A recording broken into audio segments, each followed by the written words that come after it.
Bonjour à toutes et tous et bienvenue sur la chaîne de Gomme de Crayon. Je vous propose aujourd'hui la peinture d'une rose. Alors je vous mettrai bien en barre d'infos le lien vers une autre vidéo parce que j'ai donc regardé une vidéo sur le tuto d'une rose. J'ai trouvé que c'était très bien expliqué. Alors bien expliqué, pas avec des mots parce que c'est... Je ne sais pas si c'est un japonais ou un chinois, ce monsieur qui peint cette rose. Donc c'est pas en français. C'est bon, en activant les sous-titres, c'est sous-titré en anglais. Donc si jamais vous avez suffisamment de mots anglais pour suivre, c'est assez simple dans le texte. Mais j'ai eu envie de vous le proposer. On va regarder ensemble sa méthode. Moi je l'ai trouvé vraiment très bien expliqué, superbe résultat. On va voir si sous mes pinceaux ça fonctionne. En attendant, si ça ne fonctionne pas sous mes pinceaux, je suis certain que ça fonctionnera avec les vôtres. Donc voilà, alors j'ai cadré surtout sur la rose et puis après je changerai un petit peu par rapport au cadrage, la tige, les feuilles, etc. Donc ce monsieur il utilise, alors j'ai la même couleur, je vais prendre la même couleur, hein.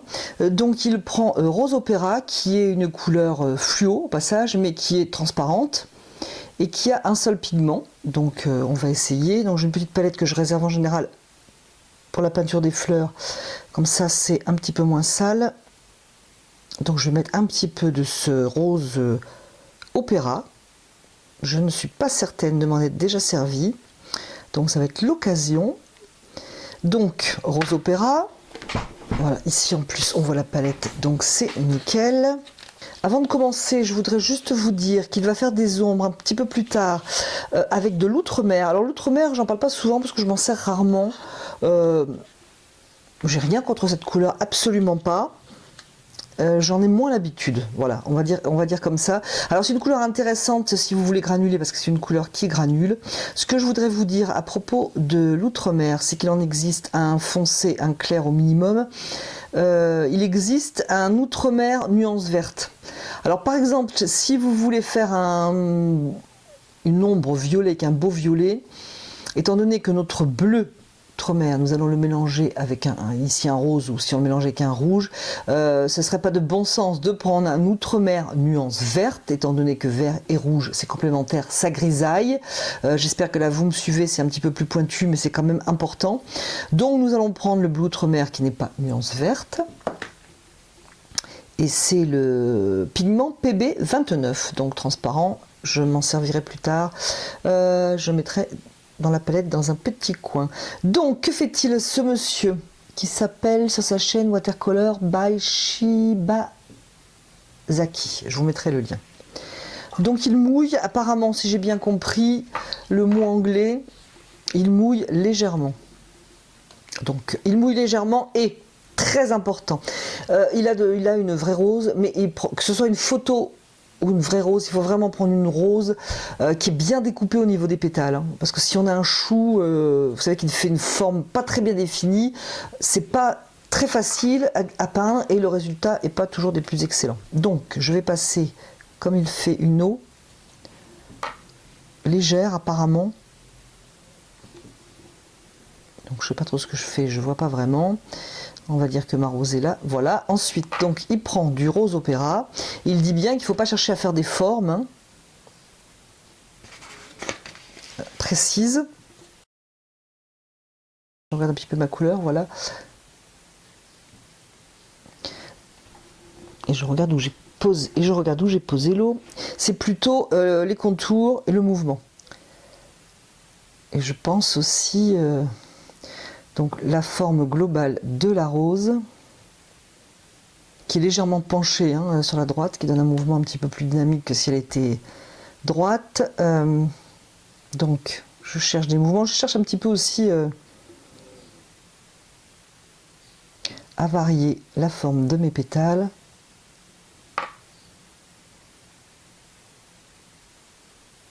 Et surtout je dirais la forme extérieure. Donc je ne vais pas la faire trop petite,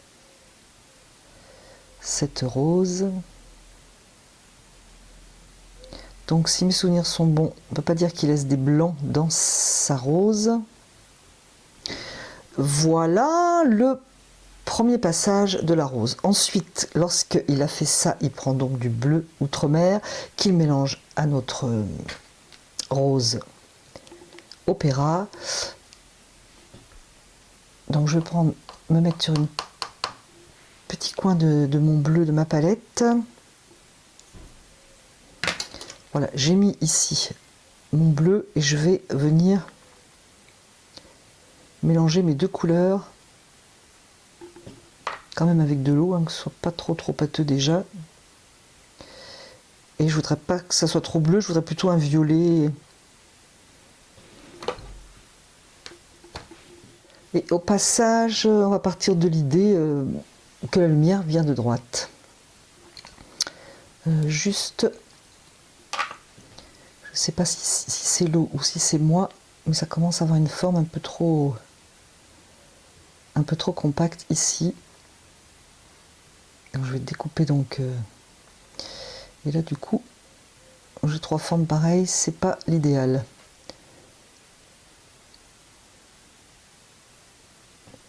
Donc je prends mon mélange violet et je viens supposer des ombres. Donc je vais faire un petit peu comme je fais d'habitude, je vais chercher des inclinaisons.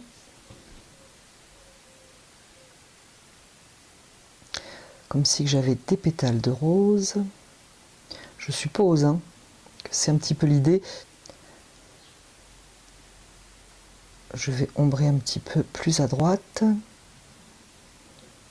Alors j'ai bien en mémoire ce qu'il avait fait. À peu près, je pense.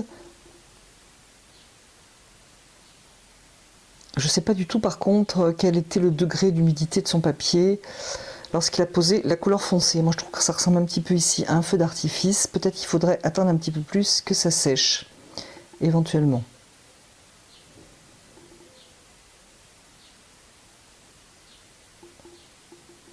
Quoi qu'il en soit, je pose doucement mon foncé.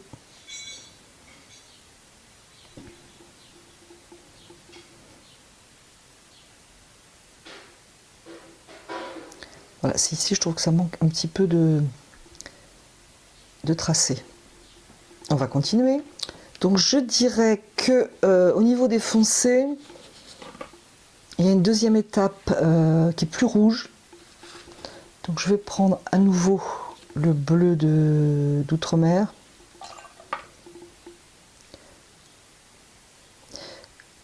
Je suis en train de me demander d'ailleurs s'il n'a pas pris plutôt un autre rouge.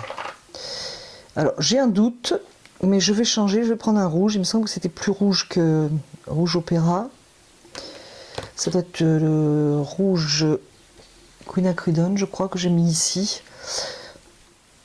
Et moi je pense qu'il faudrait faire sécher, peut-être pour avoir plus de définition. Bref, il repose ici, toujours avec du graphisme qui fait penser à une rose, un rouge.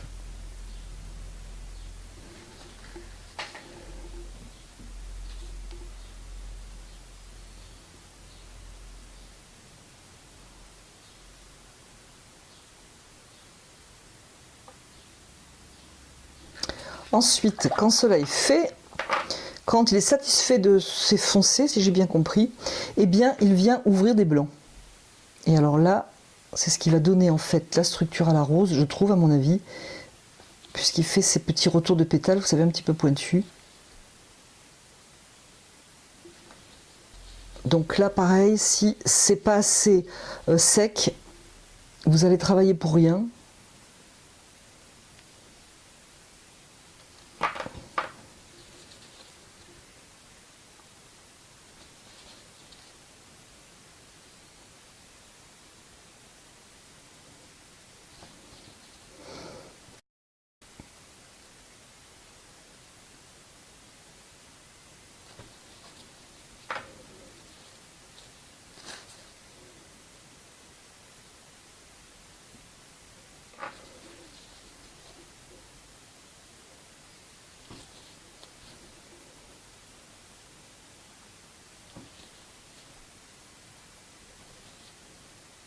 Alors, je vais peut-être en enlever moins ici.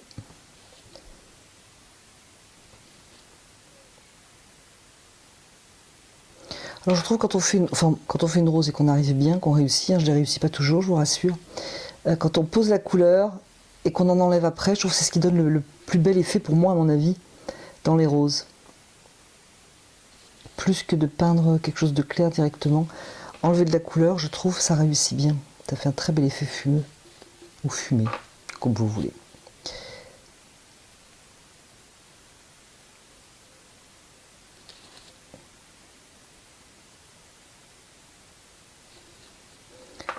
Donc ça, à la limite, ça peut être vite fait si vous êtes au bon moment de l'humidité de votre papier.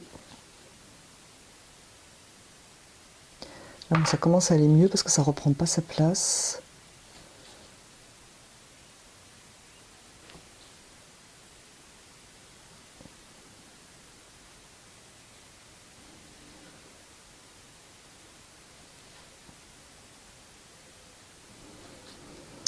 Voilà, donc je vais insister sur cette pétale qui me semble importante.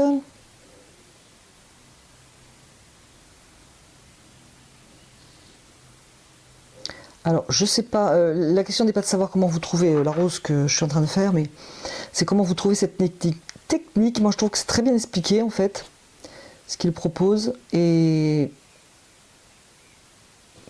je trouve que ça donne un très beau résultat. Vous verrez, je pense que vous allez aller voir, vous allez, comme moi, être emballé par sa technique.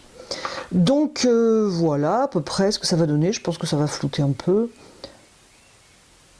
encore, et que ça va être encore plus joli tout à l'heure. Voilà, voilà pour ça. Hein. Je pense que quand ça sera vraiment sec, je mettrai quelques petites indications quand même. Et on sera pas mal.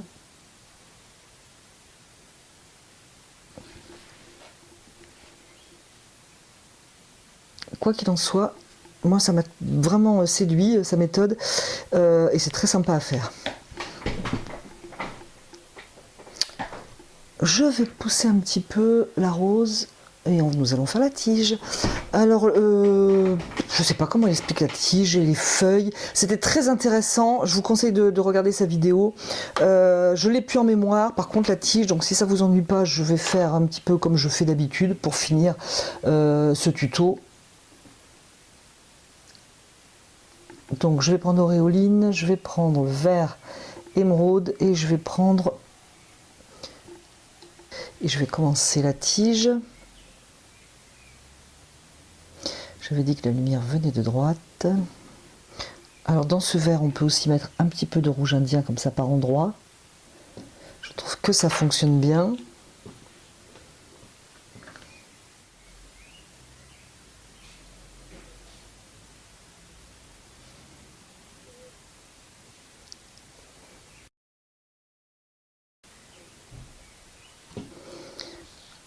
Je vais prendre un pinceau un petit peu plus petit pour faire des feuilles. Je n'ai bien entendu pas fait assez de vert comme d'habitude.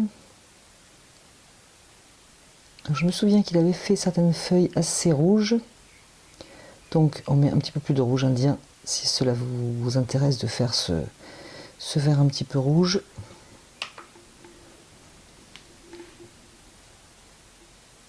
Éventuellement un peu plus de vert. Auréoline, émeraude.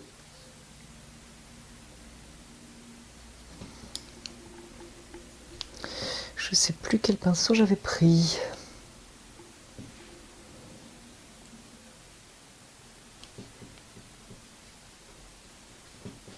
Alors pour faire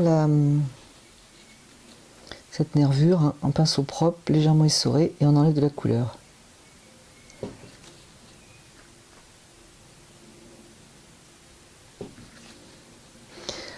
On peut aussi prendre un pinceau très très fin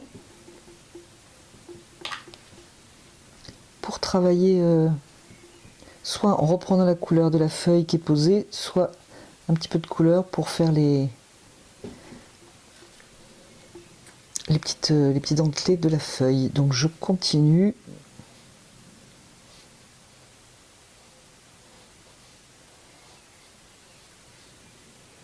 Alors je me souviens qu'il insistait sur le fait qu'il y avait plusieurs feuilles sur une branche comme ça de feuilles. Ce qui est d'ailleurs assez vrai. Si mes souvenirs sont bons.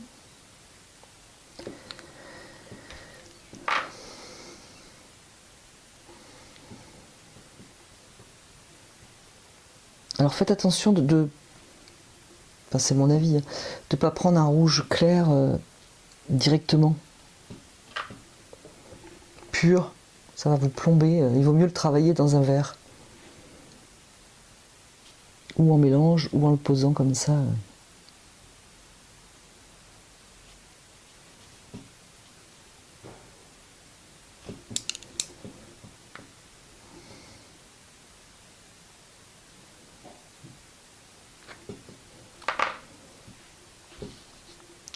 Je vais denteler un petit peu.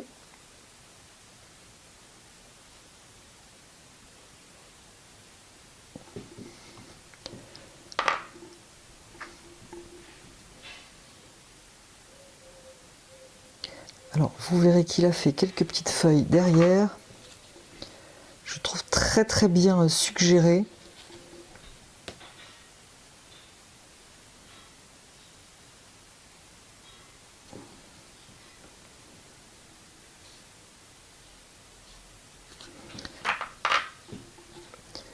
Donc voilà, je vais continuer.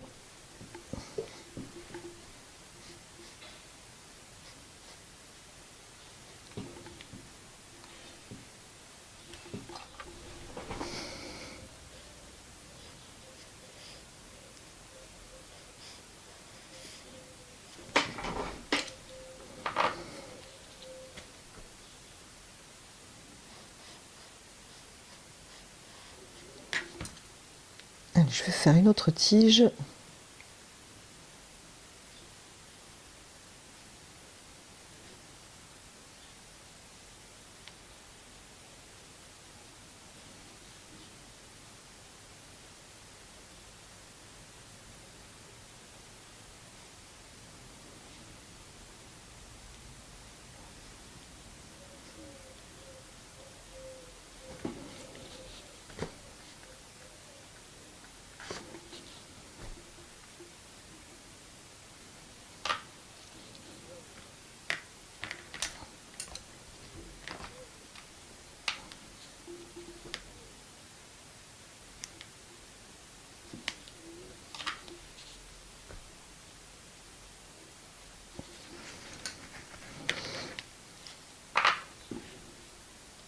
Je vais repeindre un petit peu la tige qui est devant cette feuille.